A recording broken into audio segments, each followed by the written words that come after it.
우리 가운데 예수 그리스도께서 함께 하심을 믿습니다. 힘겨운 시절을 보내는 여러분에게 하나님의 큰 은혜와 능력과 그분의 사랑이 우리 가운데 차고 넘쳐서 이 모든 상황들을 우리가 넉넉하게 이길 수 있기를 바랍니다. 언젠가 이때를 돌아볼 때 그때 우리가 하나님을 정말로 찾았었고 사랑했었고 하나님께서 그때 우리와 함께 하셨다라고 고백할 수 있기를 바랍니다. 오늘 저는 예수 그리스도는 누구신가, 특별히 그리스도는 우리에게 누구인가, 이 메시지를 여러분과 나누겠습니다. 역사상 위대한 영향력을 끼쳤던 유명한 이름들이 있습니다. 그들은 제국을 일으켜 세웠거나 한때 가장 큰 영토를 차지했던 제국의 리더들이었습니다. 페르시아 제국의 고레스, 헬라 제국의 그리스, 몽골 제국의 징기스칸 같은 이름들입니다. 또 이 세상의 자유와 박애의 가치, 인류애적 봉사를 가르쳤고 그렇게 섬겼던 이름들이 있습니다. 마더 테레사, 에브람 링컨, 슈바이처, 마하트마 간디 같은 사람들입니다. 또 이 세상에 강력한 경고의 메시지를 선포하고 화해의 복음을 전했던 빅 스피커들이 있었습니다. 빌리 그레엄, 마틴 루터 킹 주니어, 솔제니친 같은 사람들입니다. 그러나 이 모든 사람들의 활동과 업적과 그들이 한 일을 다 합한다 하더라도 이 한 사람의 영향력과 이 한 사람이 한 위대한 일에는 도저히 미칠 수가 없습니다. 그분이 바로 예수 그리스도이십니다. 예수 그리스도는 이 세상에 화해의 메시지를 선포하기 위해 오셨습니다. 예수 그리스도는 인류를 구원하기 위해서 오셨습니다. 예수 그리스도는 이 땅의 통치자로서 하나님 나라의 왕으로서 이 땅에 오셨습니다. 바로 왕이요, 선지자요, 제사장으로 이 땅에 오셨는데 바로 이 세 가지 역할이 그리스도라고 하는 이 이름 속에 다 들어가 있습니다. 여러분, 그리스도가 무엇입니까? 영어로 크라이스트라고 말하죠. 헬라어로는 크리스토스라고 말합니다. 기름 붓다에 해당하는 헬라어는 크리오입니다. 이 크리오에서 영어 단어 크라이스트가 파생이 되었습니다. Anointed one, 기름 부음 받은 자, 그리스도의 뜻입니다. 히브리어로 기름 붓다에 해당하는 단어는 마사입니다. 마시아. 그래서 이 단어가 아람어 메시카, 또 영어 머사야, 바로 이 단어의 기원이 됩니다. 그래서 히브리어 메시아의 헬라어 번역이 바로 크리스토스입니다. 크리스토스, 그것을 우리는 그리스도라고 부르죠. 예수 그리스도. 예수는 이름이고 그리스도는 직책입니다. 1세기 세속 권력이었던 헤롯과 본디오 빌라도는 하나님의 거룩한 기름 부음 받은 종 예수 그리스도를 거슬렸습니다. 그것이 사도행전의 4장 27절에 이렇게 기록이 되어 있습니다. 과연 헤롯과 본디오 빌라도는 이방인과 이스라엘 백성과 합세하여 하나님께서 기름 부으신 거룩한 종 예수를 거슬러라고 했습니다. 역사를 보면 이집트의 바로부터 시작해서 로마 제국의 수많은 황제들, 그리고 수많은 권력자들과 통치자들은 예수 그리스도와 기독교를 거부했습니다. 또 지금도 그 일이 이 땅에서 일어나고 있습니다.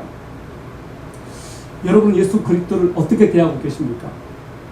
제자들에게 예수 그리스도는 누구셨을까요?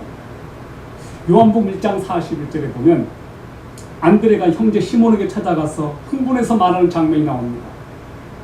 그가 먼저 자기 형제 시몬을 찾아 말하되 우리가 메시아를 만났다 하고, 메시아는 번역하면 그리스도라, 영어로 We have found the Messiah라고 되어 있습니다.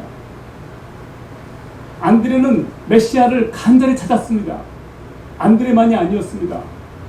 예수님 당시 유대 청년들 메시아 대망론을 가지고 있었습니다. 그들은 다윗과 같은 정치적인 메시아가 와서 자기를 로마의 압제로부터 구출해 줄 것이라고 그들은 기대하고 또 기대했습니다. 그들은 주원전 586년에 예루살렘 성이 바벨론에 의해서 함락당하고 망하는 것을 경험했습니다. 그 이후부터 계속해서 그들은 이민족에게 시달렸습니다. 그리고 그들은 지금 로마 치하에서 시달리고 있었습니다. 그들은 비참했고 그들은 핍박을 받고 있었고 고통스러웠습니다. 그래서 그들은 메시아를 기다리고 또 기다렸던 것입니다. 여러분, 예수는 누구입니까? 예수는 그리스도입니다. 그리스도 안에는 세 가지 역할이 있습니다. 왕, 선지자, 제사장입니다. 예수 그리스도는 이 땅에 왕으로 오셨습니다. 통치자로 오셨습니다. 그러나 그분은 섬기는 왕으로 이 땅에 오셨습니다. 여러분, 왕이 하는 일이 무엇입니까? 백성들을, 국민들을 보호하고 적으로부터 지키는 것이 왕의 역할이 아닙니까? 왕이 하는 일이 무엇입니까? 통치하는 역할입니다. 예수 그리스도는 당신의 백성들의 왕으로 이 땅에 오셨지만 이 땅에서 정치적으로 신정국가를 세우기 위해서 오신 것이 아닙니다. 예수 그리스도는 하나님 나라의 왕으로 이 땅에 오셨습니다. 그래서 우리가 예수를 믿을 때 하나님의 나라가 내 안에서 시작이 됩니다. 예수 그리스도의 통치, 하나님의 통치는 내 안에서 먼저 시작이 됩니다. 골로새 1장 13, 14절은 이렇게 말합니다. 그가 우리를 흑암의 권세에서 건져내사 그의 사랑의 아들의 나라로 옮기셨으니 그 아들 안에서 우리가 구속 곧 죄사함을 얻었도다. 우리가 예수님을 영접했을 때 우리는 우리를 통치하는 지배 세력이 바뀌는 것입니다. 이 땅의 군주, 이 땅의 왕, 이 땅의 대통령 통치자가 아니라 이제는 예수 그리스도가 내 삶의 통치자가 되는 것입니다. 그런 의미에서 우리는 이중 국적자입니다. 이 세상의 가치관이 하나님 나라의 가치관과 충돌할 때 우리는 하나님 나라의 가치에 순종해야 됩니다. 두 번째, 예수 그리스도는 선지자로 이 땅에 오셨습니다. 선지자는 하나님의 마우스입니다. 하나님의 대변인이죠. 그래서 구약의 대표적인 선지자가 누구입니까? 엘리야 선지자입니다. 엘리사 선지자를 보십시오. 그들은 하나님의 말씀을 이 땅에 이스라엘 백성의 유대 땅에 선포했습니다. 그들은 경고의 메시지를 선포했습니다. 당신들이 이렇게 하면 망할 것이다 라고 하는 경고의 메시지를 선포했습니다. 예수 그리스도께서는 이 땅에 오셨을 때 회개의 메시지를 선포하셨습니다. 회개하라, 천국이 가까웠느니라. 그러나 동시에 예수 그리스도는 우리들에게 한없이 친절하게 우리들에게 하나님의 사랑의 따뜻한 메시지를 전하셨습니다. 수고하고 무거운 짐진 자들아 다 내게로 오라, 내가 너희를 쉬게 하리라. 왕이신 그분은 섬기기 위해서 오셨고 선지자인 그분은 하나님의 말씀을 선포하기 위해서 오셨지만 따뜻한 위로의 메시지를 당신의 백성들에게 선포하셨습니다. 예수는 제사장이십니다. 그분은 제사장으로 이 땅에 오셨지만 당신이 직접 하나님과 우리 사이를 연결해주는 다리가 되어주시기 위하여 희생제물로 십자가에 달려 죽으셨습니다. 제사장이신 그분이 하나님과 우리 사이에 화해제물, 희생제물이 되신 것입니다. 여러분, 이 세 가지가 예수 그리스도 그분 안에 다 들어있는 거예요. 그리스도께서 이 땅에 오셨을 때 수많은 사람들이 예수님을 따르기 시작했습니다. 어느 날 예수님께서 가이사라 빌립보 지역에서 제자들에게 묻습니다. 얘들아, 사람들이 나를 누구라고 하느냐? 예수님께서 제자들에게 이 질문을 하셨을 때만 해도 예수님은 온 유대 땅에 소문이 다 났습니다. 수많은 사람들이 예수를 보기 위해서 구름대처럼 몰려들고 있는 그런 상황이었습니다. 제자들이 대답합니다. 예, 세례 요한이라고 합니다. 엘리야라고 합니다. 죽은 선자가 살아났다고 말합니다. 예수께서 말씀하셨습니다. 그러면 너희는 나를 누구라고 하느냐? 예수님은 대중들이 하는 말에는 관심이 없으셨고 제자들이 예수님을 어떻게 생각하는지에 대해서 관심이 있으셨습니다. 여러분, 주변 사람들이 여러분에 대해서 어떻게 말하는지 여러분 관심이 있을 겁니다. 여러분이 더 관심을 가져야 되는 것은 여러분이 예수님에 대해서 어떻게 생각하느냐예요. 사람들이 예수님에 대해서 어떻게 생각하는지는 중요하지 않습니다. 당신이 예수님을 지금 누구로 알고 있느냐? 그것이 중요해요. 베드로가 나섰습니다. 베드로가 이렇게 말합니다. 주는 그리스도시요 살아계신 하나님의 아들입니다. 유일한 하나님의 아들이라고 그렇게 말한 거예요. 유일한 하나님의 아들, 유일한 주님. 그래서 You are the Christ라고 말했습니다. 예수님께서 놀라셨습니다. 공부 못하는 애가 어느 날 다 잠잠 있는데 어느 날 정답을 말해요. 선생님이 놀라는 거예요. 예수께서 말하는 거예요. 야, 너 머리는 도저히 이것을 알 수 없을 텐데 이것을 깨닫게 해주신 분, 이것을 알게 해주신 분은 하늘에 계신 하나님 아버지다. 여러분, 그렇습니다. 하나님께서 당신을 우리에게 계시해 주셔야 우리가 하나님을 알 수 있습니다. 우리는 우리의 지정의로, 우리의 노력으로 하나님을 알 수 없습니다. 하나님께서 여러분에게 예수 그리스도를 계시해 주신 것을 감사하십시오. 하나님께서 하나님이 여러분에게 믿어지게 해주신 것을 감사하십시오. 예수님을 저로 고백할 때 그것은 놀라운 일입니다. 그것은 하나님의 은혜로만 가능한 일입니다. 베드로의 고백이 있은 후부터 예수님께서는 본격적으로 당신께서 십자가에 달려 죽으실 것과 고난당하고 죽으실 것과 부활하실 것을 제자들에게 가르치셨습니다. 마태복음 16장 21절을 보십시오. 그때부터 예수님께서 자기가 반드시 예루살렘으로 올라가 장로들과 수제사장들과 서기관들에게 많은 일들로 고난을 당하고 죽임을 당하며 셋째 날 다시 일으켜질 것을 자기 제자들에게 보이기 시작하십니다. 이때부터 예수님의 이름이 예수 그리스도로 소개됩니다. 사랑하는 여러분, 그리스도의 핵심 사명은 십자가와 부활입니다. 이때까지만 해도 제자들은 메시아 대망론을 가지고 있었고 예루살렘에 가면 자기들이 출세할 것으로 알았습니다.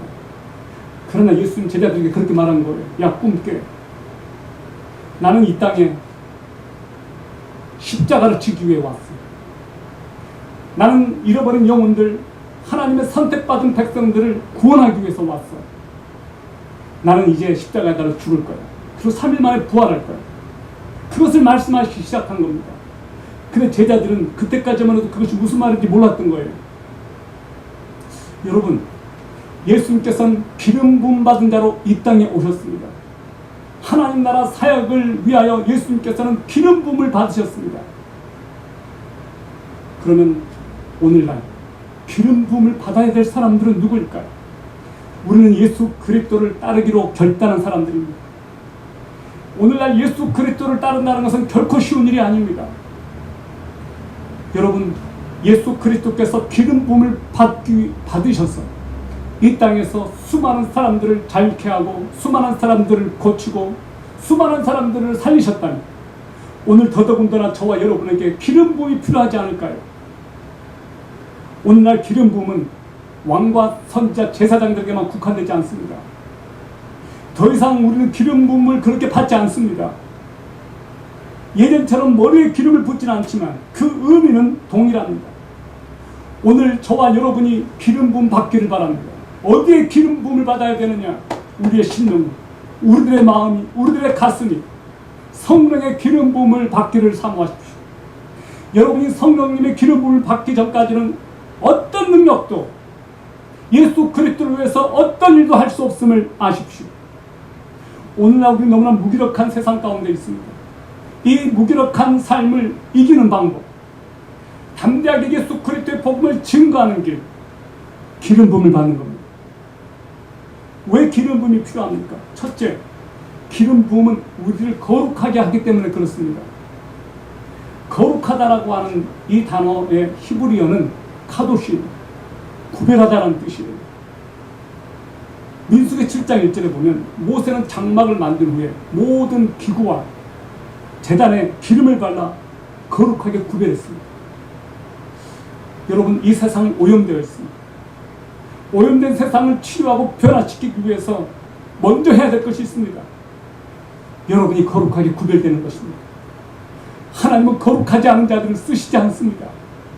저와 여러분이 먼저 거룩하게 구별되고 성별되어야 이 세상 가운데 하나님의 종으로 쓰임을 받습니다. 여러분, 성령의 기름 부음을 받아 저와 여러분이 먼저 거룩하게 될 때 우리 안에서 하나님께서 하시는 일이 시작이 됩니다. 거룩을 사모하십시오. 거룩의 능력입니다. 두 번째, 기름 부음을 받고 우리가 권능을 받아 예수 그리스도의 증인이 될 수 있기 때문에 그렇습니다. 누가복음 4장 18절을 보십시오. 킹제임스 성경은 이렇게 기록하고 있습니다. 주의 영께서 내게 임하셨으니 이는 그분께서 내게 기름을 부으사 가난한 자들에게 복음을 선포하게 하셨기 때문이다. 그분께서 나를 보내신 것은 마음이 상한 자들을 고치며 포로된 자들에게 구출을, 눈먼 자들에게 다시 보게 함을 선포하고 상처 입은 자들을 자유하게 하며 주의 받아주시는 해를 선포하게 하려 하심이라 하였더라. 예수님께서 공생의 사역을 본격적으로 시작하셨을 때 예수님은 당신이 자라신 곳 나사렛에 가서 회당에 들어가셨습니다. 그리고 이사야서 말씀을 펼쳐 읽으셨습니다. 이사야서 61장이었습니다. 그리고 나서 예수님께서 읽으셨습니다. 주의 성령이 내게 임하셨으니 이는 내게 기름을 부으시고 나를 보내사 포로된 자에게 자유를, 눈먼 자에게 다시 보게 함을 선포하고 은혜의 해를 선포하게 하기 위함이다. 예수님은 성령의 기름 부음을 받은 자가 바로 당신임을 선포하신 거예요. 이 말씀이 당신에게 성취되었다는 것을 선포하신 거예요. 바로 예수님의 출정식이었습니다. 그리고 예수님께서는 기름 부음이 왜 필요했는지, 바로 그것은 복음을 전하기 위해서였고 자유케 하기 위해서였고 상처받은 사람을 치유하기 위해서 바로 기름 부음이 필요했다는 것을 말씀하셨습니다. 그것은 바로 메시아가 하는 일이었습니다. 메시아이신 예수 그리스도께서는 성령의 기름 부음을 받아서 그 일을 하셨던 겁니다. 여러분, 오늘날 자유함을 잃어버린 사람들, 속박된 사람들, 구속되어 있는 사람들이 얼마나 많습니까? 학업에 포로된 청소년들, 스펙사키에 포로된 청소년들, 마약에 포로되고 도박 중독에 포로된 사람들, 성중독에 포로된 사람들, 한순간도 담배를 피우지 못하면 견디지 못하는 사람들, 돈에 포로된 사람들, 권력에 포로된 사람들 얼마나 많습니까? 그러나 지금 진짜로 포로된 사람들이 있습니다. 북한의 포로 수용소에 갇힌 사람들입니다.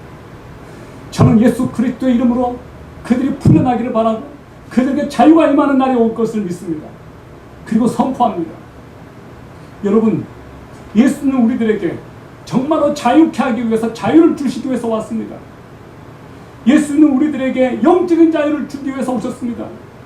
빛이 오면 어둠은 물러가게 되어 있습니다. 예수님이 오시면 마귀는 떠나가게 되어 있습니다. 죄에 눌린 사람들이 예수 그리스도를 만나면 죄에서 해방을 받고 용서를 받습니다. 그들은 자유의 몸이 됩니다. 오늘날 죄 사함의 은혜가 필요한 사람들이 저와 여러분들입니다. 주님께서는 은혜를 선포하기 위해서 오셨다고 했습니다. 은혜가 무엇입니까? 희년입니다. 주빌리. 이스라엘은 50년마다 희년을 선포합니다. 종되었던 사람들이 풀려나가고 모든 빚을 탕감해 줍니다. 땅이 원주인에게 돌아갑니다. 그 희년을 선포하고 계신 겁니다. 은혜의 해, 자유케 되는 해, 속박으로부터 풀려나는 해. 여러분, 기름 부음이 우리들에게 왜 필요합니까? 눈먼 자를 자유케 하기 위해서 필요하다고 했습니다. 오늘날 영적으로 장님이 얼마나 많습니까? 보긴 보지만 온갖 세상적인 것들만 보이지 하나님의 나라를 보지 못하는 사람이 얼마나 많습니까? 저는 저와 여러분의 눈이 열려서 하나님 나라의 비밀을 보게 되기를 바랍니다. 저와 여러분이 눈이 열려서 천국을 보게 되기를 바라고 보이지 않는 세계를 볼 수 있기를 바랍니다. 하나님이 볼 수 있기를 바랍니다. 여러분, 무엇보다 우리들에게 필요한 것, 이 자유함의 능력입니다. 그리고 우리들에게 이 기름 부음이 왜 필요합니까? 우리는 우리 힘으로 이 마귀 들린 이 세상, 미쳐 돌아가는 세상을 우리 힘으로는 어떻게 감당해낼 수 없기 때문에 그렇습니다. 성령이 임했을 때, 예수 그리스도께서 오셨을 때 마귀들이 쫓겨갔습니다. 마귀들이 자신들을 노출시키고 도망쳤습니다. 예수 그리스도와 마귀의 세력은 같이 동거할 수가 없습니다. 예수님께서 이 땅에 오셨을 때 마귀의 세력을 멸하기 위해서 오셨다고 했습니다. 여러분, 마귀는 지금도 활개치고 다니고 있습니다. 공중권세를 잡았기 때문에 그렇습니다. 예수 그리스도의 영이 선포되는 곳에 마귀의 세력은 물러날지어다. 여러분 주변에서 그런 일들이 일어나기를 바랍니다. 성령의 기름 부음은 왜 필요합니까? 세 번째, 기름 부음을 받아야만 우리가 선한 일을 할 수 있고 마귀에게 눌린 자를 고칠 수 있기 때문에 그렇습니다. 하나님의 나사렛 예수에게 성령과 능력을 기름 붓듯 하셨으며 그가 두루 다니며 선한 일을 행하시고 마귀에게 눌린 모든 사람을 고치셨으니 이는 하나님이 함께 하셨습니다. 성령의 기름 부으면 선한 일을 하게 합니다. 선한 일은 무엇입니까? 사람을 살리는 일이 선한 일입니다. 죽은 사람을 살리는 일이 선한 일이에요. 마귀에게 종노릇하는 사람들을 살리는 것이 선한 일이에요. 기름 부음이 임하면 우울증이 떠나갑니다. 기름 부음이 임하면 전인격적인 치유가 일어납니다. 기름 부음이 임하면 우리들 안에서 능력이 일어납니다. 이 능력을 사모하십시오. 기름 부음을 사모하십시오. 그러면 어떻게 하면 기름 부음을 받습니까? 여러분, 기름 부음을 간절히 사모하시고 회개하십시오. 여러분 안에는 죄가 하나님께 고백되어지고 그것으로 인하여 여러분이 얼마나 하나님의 진노를 사기에 충분한지를 여러분이 깨달으시고 여러분의 죄를 토해내십시오. 하나님 앞에 여러분의 죄를 토해내시고 회개하시고 눈물로 콧물로 하나님 앞에 긍휼을 구하십시오. 주님, 나는 죄인입니다. 나는 더러운 죄인입니다. 도저히 이 상태로 제가 주께 쓰임받을 수 없음을 압니다. 그리고 구하십시오. 그리고 성령을 구하십시오. 이미 성령님은 여러분 안에 들어와 계십니다. 성령님이 여러분에게 강력하게 역사하도록 성령님이 임해서 여러분을 지배해 주시도록 구하십시오. 성령의 임함은 여러분이 하나님 나라의 일을 하기 위해서입니다. 성령의 기름 부음을 구하십시오. 여러분 안에 어떤 일이 일어날 것입니다. 반드시 일어날 것입니다. 오늘 저와 여러분에게는 기름 부음이 필요합니다. 거룩하게 구별되기 위해서 필요하고 복음을 전하기 위해서 필요하고 선한 일을 하기 위해서도 필요합니다. 여러분의 삶의 현장, 여러분의 가정, 여러분이 하는 모든 일들 가운데서 우리 주님께서 친히 함께 하시고 도우시는 역사가 있기를 우리 주 예수 그리스도 이름으로 축원합니다. 그리스도 예수 여러분 안에 계십니다. 주님을 찬양합니다. 사랑하는 하나님 아버지, 오늘 우리들에게는 기름 부음이 필요합니다. 거룩한 기름 부으심이 필요합니다. 아버지여, 오늘날 우리가 예수 그리스도께서 이 땅에 오셔서 하셨던 그 일을 하기를 원하지만 우리는 너무나 무기력하고 우리는 너무나 죄 가운데 있으며 우리 스스로는 아무것도 할 수 없는 약한 존재임을 고백합니다. 주여, 우리에게 오셔서 우리에게 주의 성령을 부어주시옵소서. 그리고 우리 주 예수 그리스도께서 이 땅에 계셨을 때 하기 원하셨던 것들을 우리를 통해서 이루시옵소서. 먼저 우리가 하나님의 백성으로 회복되기를 원하오며 하나님의 마음에 드는 자들이 되기를 원하고 우리가 하나님과의 관계 가운데서 거룩하게 구별되기를 원하며 복음을 담대하게 증거하기를 원하며 이 세상 가운데서 선한 일을 하기를 원합니다. 아버지, 우리에게 오셔서 거룩한 기름 부으심을, 성령의 기름 부으심을 부어주시옵소서. 기름 부음을 사모하는 당신의 백성들에게 기름을 부으셔서 주님의 선한 도구로 써주시옵소서. 우리 주 예수 그리스도 이름으로 기도합니다.